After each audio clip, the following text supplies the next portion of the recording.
All right, let's jump right into it. This week's Raw was pure chaos right from the get-go.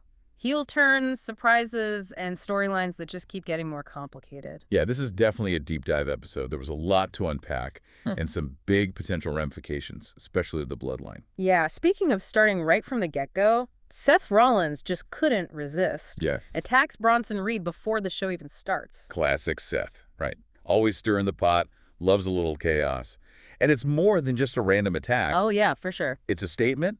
It's like Rollins is saying, I'm the one calling the shots here. But Bronson Reed, he did not take that lying down at all. I mean, he was basically tossing security guards into the crowd. You gotta love a good display of power like that. Yeah. It's classic wrestling for sure. Instantly establishes Reed as a force to be reckoned with. Well, speaking of forces to be reckoned with, Damage Control was out for blood this week, demanding another shot at the tag team titles. They were not happy about that previous loss, and they weren't subtle about it either.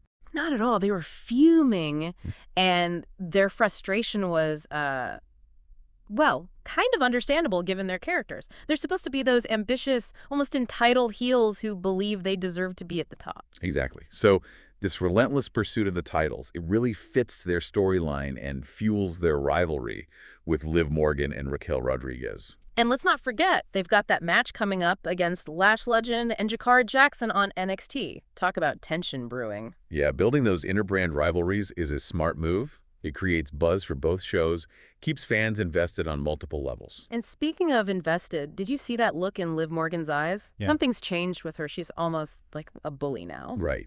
That shift in her attitude is fascinating. It makes you wonder if Rhea Ripley's influence is starting to rub off on her. It's a definite departure from the underdog Liv we're used to. I can't wait to see where this goes in her feud with Ripley. Me too. It's one of those storylines with a lot of potential, for sure. Right. And speaking of departures and arrivals, we said goodbye to Samantha Irvin at the announcer's table and welcomed back Lillian Garcia. It's like a revolving door over there sometimes. It is. But the show must go on, right?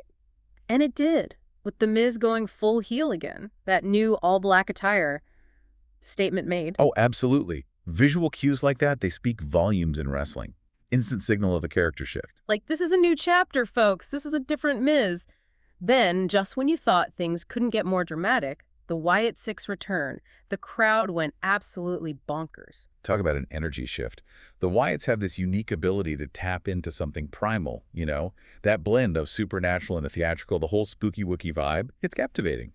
Their return instantly brings a level of unpredictability back to the show. Absolutely. Unpredictability and chaos, they're trademarks for sure. Now, while the Wyatts brought the supernatural, Jey Uso is dealing with some very real family drama. The upcoming match against Braun Breaker for the Intercontinental Championship almost felt secondary to all the turmoil within the bloodline. Yeah, that's what's so compelling about the Bloodline storyline. That blurred line between reality and storyline, keeping everyone guessing about where loyalties lie and what's going to happen next. Exactly. And just when we thought things couldn't get more shocking, Raquel Rodriguez turns heel, attacking Liv Morgan and blaming Rhea Ripley for everything that's gone wrong. Betrayal and anger, those are powerful motivators. And now we have a potential feud brewing between Raquel and Rhea.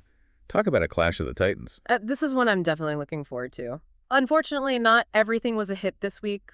Both women's tag team matches ended in disqualification, which felt kind of like a cop-out. Agreed. I mean, while disqualifications can be a useful storytelling tool sometimes, too many of them start to feel lazy. It undermines the drama of the match. And speaking of drama, Rhea Ripley decided to make a statement. She unleashed a brutal attack on both Liv Morgan and Raquel Rodriguez, solidifying her dominance in the most physical way possible. Oh, that was definitely a power move. Ripley sending a message, loud and clear, she's the champion and she's not afraid to show everyone why. Absolutely. But while Ripley was busy asserting her dominance, the Judgment Day was dealing with some internal power struggles of their own. Finn Balor looked genuinely concerned about Damian Priest's ambition for that World Heavyweight Championship. The classic tale of ambition and potential betrayal within a faction. It's a recipe for compelling storytelling, and with Carlito now added to the mix, things are about to get even more interesting. Carlito brings a whole new energy to the Judgment Day. He's a wild card, and I'm loving their interactions. Totally agree. He's the unpredictable element that shakes things up. Exactly. And speaking of shaking things up, the War Raiders returned. The crowd went wild. It was an amazing moment. Their return injects so much energy into the tag team division. They bring power, agility, and a whole lot of excitement to the ring. They're definitely a force to be reckoned with, and I'm excited to see what they do next. Now, speaking of exciting matches, the tag team tournament match between the Creeds and the duo of Rey Mysterio and Dragon Lee was fantastic. But man, that unnecessary interference from Chad Gable and Zelina Vega. Yeah, sometimes interference can add to the drama, but in this case, it felt like a cheap way to give the Creeds the win. Yeah, they deserved a cleaner victory for sure. But hey, at least we got to see Dragon Lee in action. That guy's athleticism is off the charts. Oh, absolutely. He's a phenomenal talent, and that partnership with Rey Mysterio is pure magic. Agreed. And now for a moment that, well, it kind of left a bad taste in my mouth. Carlito, embracing his heel persona, made a racist joke that was quickly brushed aside. It was a jarring moment that took away from what was otherwise a strong episode. Yeah, it was a reminder that even in entertainment, we need to hold people accountable for their words and actions. There's no place for that kind of humor, period. Well said. Now, let's move on to Gunther, who dismissed Damian Priest's challenge for the Intercontinental Championship with his usual arrogance. That's Gunther's for you. He's the dominant champion, believes he's untouchable. But hey, it adds fuel to the fire of their rivalry. Definitely, and it sets up a potentially explosive encounter between the two. But the main event, the Intercontinental Championship match between Jey Uso and Braun Breaker, was pure drama. Oh, absolutely. Jey battling his inner turmoil while trying to defend his title, and Braun determined to claim that championship gold. It was a roller coaster of emotions. And just when the intensity couldn't get any higher, Solo Sikoa and Jacob Fatu show up, throwing everything into question. It's that bloodline saga, man. Always keeping us on the edge of our seats, never knowing who to trust or what's going to happen next. And in the end, Braun Breaker emerges victorious, capturing the Intercontinental Championship. But did his victory come at a cost? Did he inadvertently reunite the bloodline by taking the title from Jey? That's the million-dollar question, isn't it? The ramifications of this match are huge, and I can't wait to see how it all unfolds. Me neither. But before we get ahead of ourselves, let's take a closer look at some of the key moments from this episode of Raw. Sounds good to me. All right, so let's rewind a bit and dig into some of those key moments from this episode of Raw. Starting with that chaotic opening segment. Seth Rollins and Bronson Reed. Remember, this wasn't just a random backstage brawl. Whoa, absolutely not. This was calculated. Exactly. Rollins instigated the whole thing, attacked Reed before the show even started. And then, the best part. He acts all surprised when Reed retaliates. Like, oh no, what have I done? Pure genius. It's classic Seth Rollins. He's a master manipulator, a cunning strategist who thrives on chaos. And that attack on Reed served a dual purpose. It established him as the instigator, the one who sets the rules, but it also gave Reed the perfect opportunity to showcase his raw power. Yeah, which he did with gusto. Oh, absolutely. He was tossing those security guards around like rag dolls as a statement. Speaking of statements, let's talk about Damage Control and their quest for those tag team titles. They are not messing around. They're laser focused. Right. And you can feel their frustration. They believe they deserve to be champions, and they're not afraid to bend the rules to get what they want, which honestly makes them even more entertaining to watch. I agree. Their matches are always unpredictable. And their rivalry with Liv Morgan and Raquel Rodriguez, that's just adding fuel to the fire. Oh, for sure. Especially with that tense encounter they had earlier in the night. And then you throw Lash Legend and Jakara Jackson into the mix with that upcoming NXT match. It's a powder keg. Exactly. It's a smart move by WWE, building those inter-brand rivalries. It keeps things fresh, creates buzz, and gives fans a reason to tune into both shows. And speaking of tuning in, I don't know about you, but I was surprised by Liv Morgan this week. That shift in her attitude, it's almost like... Oh, she's turning into a bully. Yeah. It's a far cry from the underdog Liv we're used to seeing. It makes you wonder, is this Rhea Ripley's influence rubbing off on her? It's definitely a possibility. And it's a fascinating character development. Could this be the start of a darker, more aggressive Liv Morgan? I'm intrigued. Me too. It's one of those storylines that I'm really invested in. Speaking of comings and goings, we said goodbye to Samantha Irvin at the announcer's table and welcomed back Lillian Garcia. It seems like that spot's always in flux. It does, doesn't it? The wrestling world, it's constantly evolving. People come and go, but the show always goes on. And speaking of going on, the show went on with a bang this week. The Miz embracing his heel persona, sporting that new all-black attire. Visual cues are so important in wrestling, and that was a powerful one. That change in clothing, it instantly signaled a shift in the Miz's character. Yeah. Like, okay, folks, the gloves are off. And just when we thought things couldn't get any more dramatic, boom, the Wyatt Six return, the crowd went absolutely wild. The energy was electric. The Wyatts have this uncanny ability to captivate the audience, that blend of supernatural and theatrical, the spooky Wookiee vibe. It's unlike anything else in wrestling. And their return just injects this level of unpredictability into the show. You never know what they're going to do next. And that's what makes them so compelling. Now, while the Wyatts were bringing the supernatural, Jey Uso was dealing with some very real, very human drama. The Bloodline saga continues, and it's heartbreaking to see him torn between loyalty to his family and his own ambitions.